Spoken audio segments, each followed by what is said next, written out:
Class 12वीं के student आपको स्वागत है एक और वीडियो। फाइनली हम कक्षा 12वीं यहाँ पर रसायन शास्त्र सेट ए का जो अभ्यास प्रश्न पत्र है उसका सोल्यूशन देखने वाले हैं। तो इस वीडियो को आपको एंड तक देखना है, ठीक है स्टूडेंट। आप यहाँ पर देख सकते हो जो आपके यहाँ पर अभ्यास प्रश्न पत्र 2022-23 कक्षा 12वीं विषय रसायन शास्त्र सेट ए, ठीक है। तो हम यहाँ पर सेट ए का पूरा सोल्यूशन करने वाले इस वीडियो में, ठीक है। तो इस वीडियो को आपको एंड तक देखना, साथ ही आपको यहाँ पर गलत सोल्यूशन अपनी कॉपी में नहीं लिखना। अगर आप यहाँ पे गलत सोल्यूशन अपनी कॉपी में लिखते हैं तो आपके कम मार्क्स आएंगे, ठीक है। इसलिए हम जो सोल्यूशन कराने वो राइट सोल्यूशन कराने वाले जिससे आपके अच्छे मार्क्स आ सकें, यानी 70 में 70 मार्क्स आ सके, ठीक है। तो जहाँ टाइम वेस्ट नहीं करते हैं, आपने पेपर देख लिया होगा, ठीक है। और अगर आपने पेपर नहीं देखा है तो जो आपका पेपर है ये पेपर मिल जाएगा आपको टेलीग्राम ग्रुप में, तो आप वहाँ से देख सकते हो, ठीक है। यहाँ पर टेलीग्राम ग्रुप में पीडीएफ डाल चुके हैं हम, आप वहाँ से देख सकते हैं। तो चलिए जो आपका सेट ए का जो पेपर है तो जो इसका सॉल्यूशन चलिए वो हम यहाँ पर देख लेते हैं, ठीक है।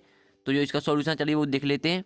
क्लास 12वीं की स्टूडेंट आपने पेपर देख लिया होगा, ठीक है। अब चलिए हम सॉल्यूशन देख लेते हैं। तो आप यहाँ पर पहला आता है 1000 ग्राम ब्लैक में उपस्थित ब्ले के मोलों की संख्या को कहते हैं, ठीक है। ये आपको यहाँ पर दिया हुआ ऑब्जेक्ट, ठीक है। तो इसका आंसर आपको यहाँ पर हो जाएगा मोल अल्ता, ठीक है। यहाँ पर हमने आंसर लिख दिया मोल अल्ता होने वाला आपका आंसर, ठीक है। सीधे हमने आंसर यहाँ पर लिख दिया है। आप अपनी कॉपी नोट करते जाइए। फिर दूसरा आता है एक फैराडे विद्युत कमान होता है, तो इसका आंसर आपको यहाँ पर देते हैं। एक फैराडे विद्युत कमान यहाँ पर 96,500 कूलम होता है। अब आपके यहाँ पर तीसरा आता आणविकता का सही मान नहीं है, ठीक है। तो इसका आपके यहाँ पर इसका आंसर आएगा वो हो जाएगा आपका 1/2, ठीक है। 1/2 है यहाँ पर तीसरे करेक्ट आंसर होने वाला है। अब आपका यहाँ पर चौथा आता है NiCO4 में Na की ऑक्सीकरण अवस्था है, ठीक है। तो इसका जो आंसर आएगा वो आपको यहाँ पर शून्य हो जाएगा। चौथे का आंसर आपको यहाँ पर शून्य होने वाला है, यहाँ पर देख लीजिए। और साथ ही वीडियो को यहाँ पर साफ देखने के लिए वीडियो को फुल क्वालिटी में देखें, जिससे आपको यहाँ पर जो आपको वीडियो दिखा रहे हैं, जिससे आपको पीडीएफ दिखा रहे हैं, पीडीएफ आपको वो साफ दिखेगा, इसलिए वीडियो को फुल क्वालिटी में देखें। फिर आपका आता है 5 निम्न एक रजत चूर्ण के साथ गर्म कर पर एसिटिलीन देता है, ठीक है। तो 5वें का आंसर आपका क्या हो जाएगा? 5वें का आंसर आपका हो जाएगा CHCl3, ठीक है। ये आपको यहाँ पर आंसर होने वाला, आपको राइट आंसर हम करा रहे हैं। फिर आपका 6वां आता है मीरिवेन का तेल है, तो इसका जो आंसर आएगा वो हो जाएगा आपका नाइट्रोबेंजीन। 6वें का आंसर आपका नाइट्रोबेंजीन हो जाएगा। फिर आपका 7वां आता है विटामिन B1 है, तो इसका जो आंसर आएगा वो हो जाएगा आपका थायमिन, ठीक है। थायमिन आपका यहाँ पर 7वें का आंसर होने वाला। तो फाइनली हमने जो आपके दिए सही विकल्प वो हमने करा दिए, ठीक है। इसके स्क्रीनशॉट भी आप घर लीजिए, ये रहा हमारा इसका सॉल्यूशन। अब चलिए आपके यहाँ पर रेगिस्तान देख लेते हैं। तो पहला आपका रेगिस्तान था किसी रासायनिक अभिक्रिया की दर अभिकारकों के सांद्रण के जो होती है, तो क्या होती है? समानुपाती होती है। तो पहले में आपके यहाँ पर कुछ समानुपाती हो जाएगा पहले रेगिस्तान में। फिर आपका दूसरा आता है मेथिल एमीन अमोनिया से, यहाँ पर अमोनिया से रेगिस्तान आपका इसके इस तरह से यहाँ पर रेगिस्तान दिया है। दूसरे में आपको क्या बनना है? मेथिल एमीन अमोनिया से अधिक, ठीक है, अधिक भर देना आपको यहाँ पर दूसरे रेगिस्तान भर देना अधिक, ठीक है। अब आपका तीसरा यहाँ पर आता है प्रोटीन डॉट का बहुलक है, तो यहाँ पर जो प्रोटीन है वो एमिनो अम्ल का बहुलक है, ठीक है। एमिनो अम्ल आपको यहाँ पर भर देना है तीसरे रेगिस्तान में एमिनो अम्ल, ठीक है। अब आपके यहाँ पर आता है चौथा सेंडमिनरी अभिक्रिया का उत्पाद है, तो यहाँ पर जो सेंडमिनरी अभिक्रिया का जो उत्पाद है वो है क्लोरोबेंजीन, तो आपको यहाँ पर चौथे रेगिस्तान क्लोरोबेंजीन भर देना है। फिर आपका 5वां आता है प्राथमिक एल्कोहल की वाष्प को गर्म एल्यूमिनियम पर प्रभावित करने पर बनता है, ठीक है। तो आपको इसमें 5 में क्या हो जाएगा? 5 में आपका यहाँ पर हो जाएगा एल्डिहाइड होने वाला 5वें में आपका, ठीक है। और 6वां तक कार्बिल एमीन परीक्षण केवल एमीन देते हैं, तो यहाँ प्राथमिक हो जाएगा इसका आंसर। पहले जो 6वें में आपका प्राथमिक होने वाला है। अब चलिए आप देख लेते हैं यहाँ पर 7वां आता विकृतीकरण प्रोटॉन की यहाँ पर रेगिस्तान संरचना को प्रभावित नहीं करता, तो 7वें का आंसर आपका क्या हो जाएगा? 7वें का आंसर आपका प्राथमिक होने वाला, ठीक है। 7वें में आपको प्राथमिक भरना, 6वें में भी आपको प्राथमिक भरना है, यहाँ पर देख लीजिए। तो हमने आपके यहाँ पर रेगिस्तान भी करा दी, साथ ही आपने देख ली होंगी, ठीक है। ये रहा इसका जो स्क्रीनशॉट है वो लगा लीजिए, और साथ ही इसका जो पीडीएफ वो आपको कहाँ से मिलेगा वो भी हम बताएंगे वीडियो में। अब चलिए देख लेते हैं आपकी सहयोगी, ठीक है। सहयोगी आती है, तो पहले आती है नारंगी ध्रुव, इसको मैच कर दीजिए आप CrO2 Cl2 से। और जो आपकी दूसरी आती है क्लोरोफिल, इसको मैच कर दीजिए मैग्नीशियम से। तीसरी आती है कार्बोनिल क्लोराइड, इसको मैच कर दीजिए आप फास्फीन गैस से। और जो चौथी आती है यहाँ पर सिक्का धातु, इसको मैच कर दीजिए आप कॉपर सिल्वर से, ठीक है। अब वो का जो आपके यहाँ पर सामने आंसर हम बता रहे हैं। और यहाँ पर उदासीन लिगेंड, इसको मैच कर दीजिए आप CO से। और जो 6वीं आती है सरसों के तेल के समान गंध, इसको मैच कर दीजिए आप मेथिल आइसोथायोसाइनेट, ठीक है। आपको इसे मैच कर देना, आपको हम दिखा रहे हैं यहाँ पर आप देख सकते हो मेथिल आइसोथायोसाइनेट, ठीक है, इसे मैच कर देना आपको। और जो 7वीं आती है यहाँ पर TiCl4 प्लस Al C2H5 का होल थ्राइड, ठीक है। इसको मैच करना आपको जिगलर नाटॉस ब्रेक से, जिगलर नाटॉस ब्रेक से मैच कर देना। तो फाइनली ये हमने आपकी सही जोड़ी करा दी है, इसके स्क्रीनशॉट लगा लीजिए। अब आपके एक शतभाग के उत्तर आते हैं। तो पहला आता है बिलियन के 10⁶ भाग में विलय की ग्राम में मात्रा क्या कहलाती है। तो पहले का आंसर आपका क्या हो जाएगा, पहले का आंसर आपका यहाँ पर हो जाएगा ppm सांद्रता, ठीक है। ppm सांद्रता पार्ट्स पर मिलियन, ठीक है। आपको यहाँ पर पहले का आंसर हो जाएगा ppm सांद्रता पार्ट्स पर मिलियन, ये आपका आंसर होने वाला, ठीक है। और नहीं तो आप ppm सांद्रता भी लिख सकते हैं।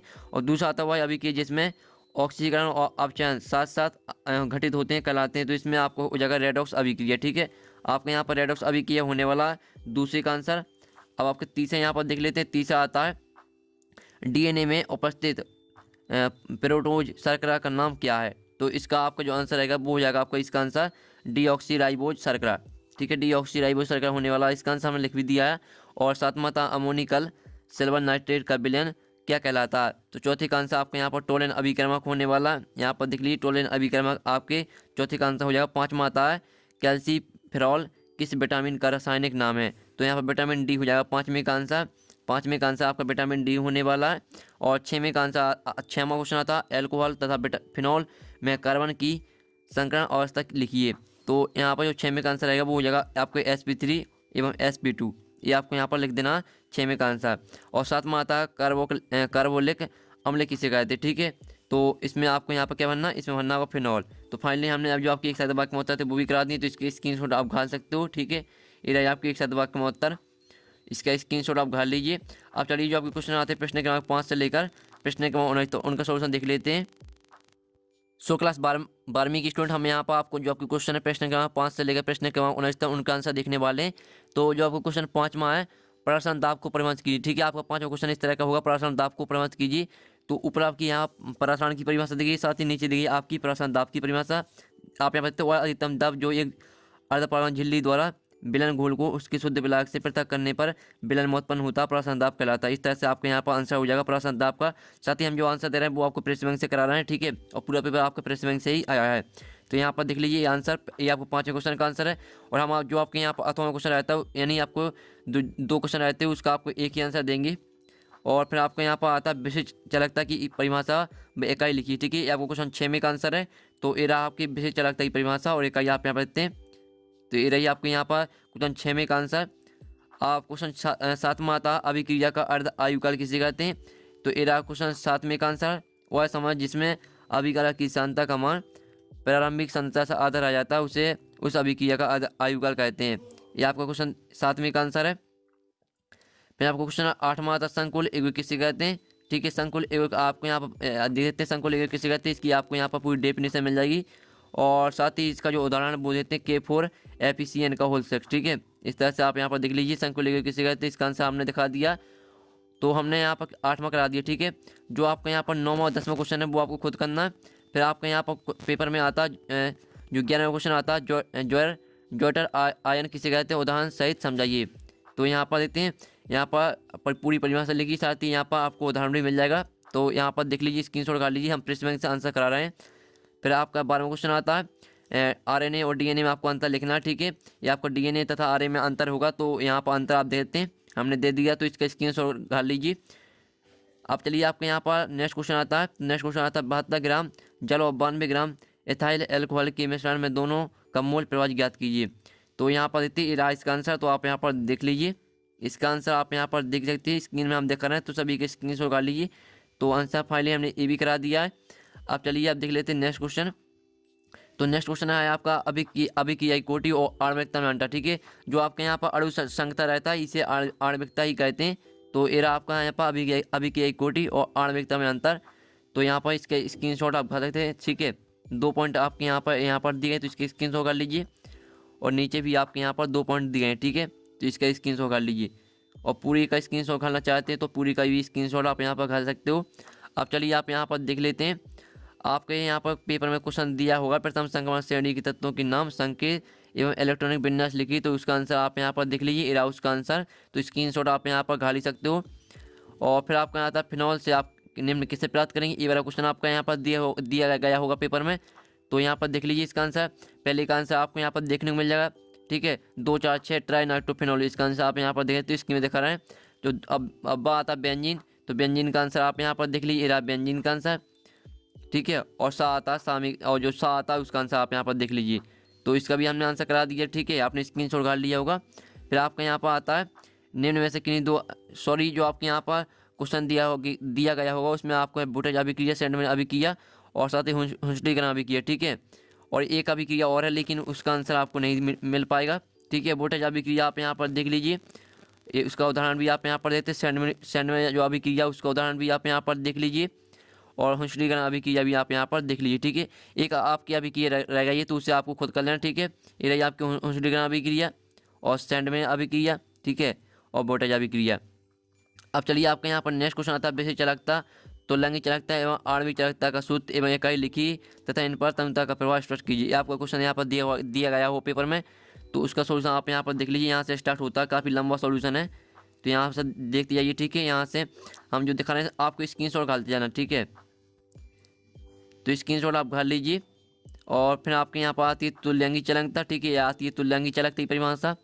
तो यहाँ पर पहली परिभाषा, ठीक है, दूसरी परिभाषा जो आपको लिखनी है वो लिख सकते हैं, ठीक है। दो परिभाषा यहाँ पर दी गई हैं। और इसकी इकाई आप यहाँ पर देख लीजिए, रही इकाई, और तन्यता पर प्रभाव इसका आप देख सकते हैं, रहा तन्यता पर प्रभाव, ठीक है। फिर आपकी आती है आणविकता चालकता, यहाँ पर आणविक चालकता की परिभाषा, ठीक है, ये रही परिभाषा उसकी। और नीचे भी यहाँ पर परिभाषा उसकी दी गई है, यहाँ पर देख लीजिए। और साथ ही दूसरी परिभाषा भी यहाँ पर दी गई है, जो आपको अच्छी लगती है वो आप लिख सकते हैं, ठीक है। और तन्यता का प्रभाव भी आप यहाँ पर देख लीजिए। तो फाइनली हमने पूरे यहाँ पर सोल्यूशन करा दिया। आपके 3 क्वेश्चन रह गए, ठीक है। आपको 19वां क्वेश्चन रह गया और 9वां 10वां, ठीक है। इनका सोल्यूशन मिल जाएगा आपको टेलीग्राम ग्रुप में, और टेलीग्राम ग्रुप की लिंक यहाँ वीडियो के डिस्क्रिप्शन दी रखी है। तो आप उन तीनों क्वेश्चन का सोल्यूशन टेलीग्राम ग्रुप से देख सकते हैं। साथ ही जो आप PDF हमने आपको दिखाया, यह PDF भी आपको टेलीग्राम ग्रुप में मिल जाएगा। तो वीडियो को लाइक, चैनल को सब्सक्राइब कर लीजिए और टेलीग्राम ग्रुप को ज्वाइन कर लीजिए। तो हम यहाँ पर नेक्स्ट वीडियो मिलते हैं आपके और सब्जेक्ट के सोल्यूशन सब जाते के लिए। जय हिंद, जय भारत।